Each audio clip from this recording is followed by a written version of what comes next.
Welcome back to Boss Economics World, where we cut through the economic bullshit with a machete of truth and a smirk of disdain.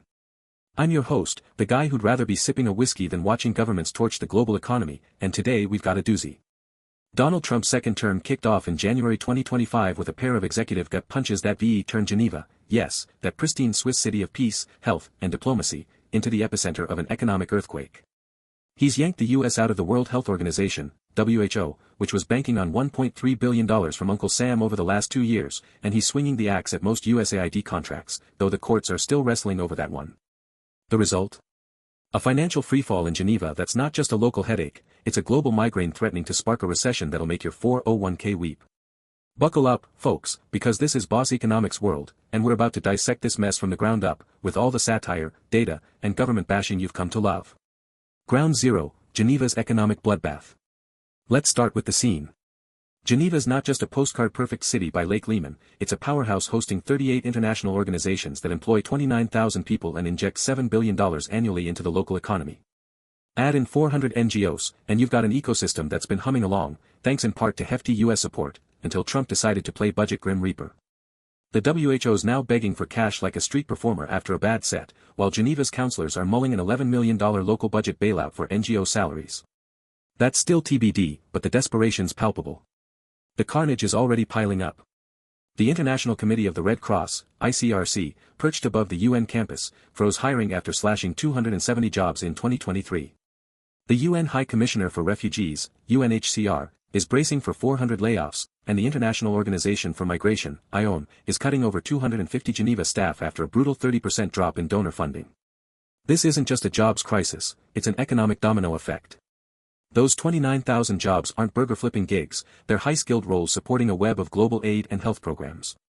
When they vanish, the local economy tanks, and the ripple hits everything from Swiss chocolatiers to landlords. But here's the kicker, Trump's not the only villain.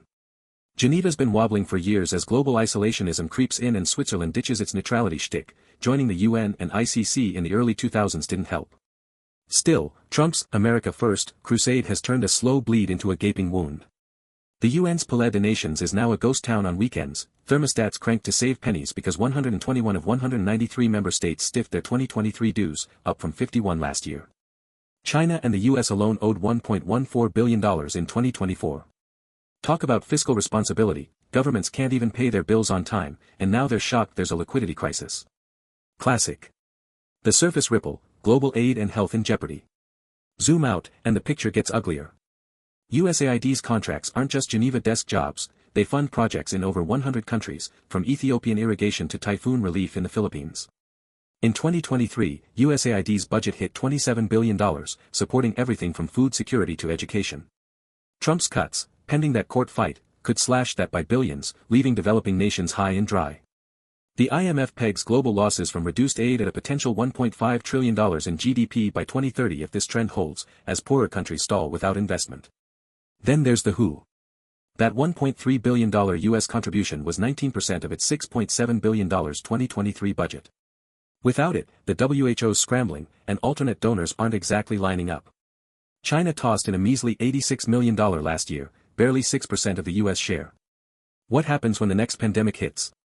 The World Bank says COVID-19 shaved $28 trillion off global output from 2020 to 2025. A gutted WHO means the next bug could cost even more, and guess who'll foot the bill? You, me, and every taxpayer dumb enough to think isolationism keeps us safe. Now, let's get geopolitical. Trump's retreat isn't just about saving a buck, it's handing the keys to global influence to rivals like China. Beijing's already got its paws on top WHO and ITU posts, and a 2025 UN study shows they're snagging more internships to groom future leaders. China's UN dues hit $438 million in 2023, trailing the US's $674 million, but they don't need to outspend us, just outlast us as we sulk in the corner. The Belt and Road Initiative's $1 trillion footprint already dwarfs US aid in places like Africa, where our $28 billion in 2023 exports support 100,000 jobs. If African economies falter without USAID, those jobs vanish, and the US economy takes a hit. Meanwhile, Geneva's losing its diplomatic mojo. High-stakes talks are fleeing to Riyadh and Qatar. Rubio and Lavrov met there in February 2025, Zelensky followed in March, and Trump's eyeing a Putin powwow later this year. Why? Switzerland's EU sanctions on Russia and ICC warrants for Putin and Netanyahu make it a no-fly zone for big players. Before 2022, Geneva handled 75% of Russia's crude oil trades via firms like Geneva and Vitol. Now, Dubai's 22,000 traders, up 33% since sanctions, have stolen the show. Geneva's tax haul from these giants spiked in recent years, but the shift to Dubai's a slow bleed that'll hurt. Here's where Trump's genius implodes. America first sounds macho, but it's economic suicide. The US exported $2.5 trillion in goods in 2023, backing 10 million jobs. Global instability from a weakened UN or WHO, think trade disruptions or pandemics, could slash that by 20%, per a 2025 Goldman Sachs forecast, costing $500 billion and millions of livelihoods. And by ceding influence, we're letting China rewrite trade rules.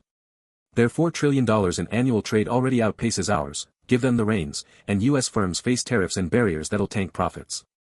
Health's the real kicker. The CDC says a strong WHO cut US COVID deaths by 30% through early coordination. Without it, the next outbreak could cost $20 trillion domestically, per a 2025 NBR study. Trump's saving pennies now to lose dollars later, brilliant government management, right? So, where's this headed? A global recession, folks. Geneva's job losses and aid cuts are the spark, the fuel's a crumbling international order. The OECD warns a 10% drop in global cooperation could shrink world GDP by 5%, that's $5 trillion, by 2030.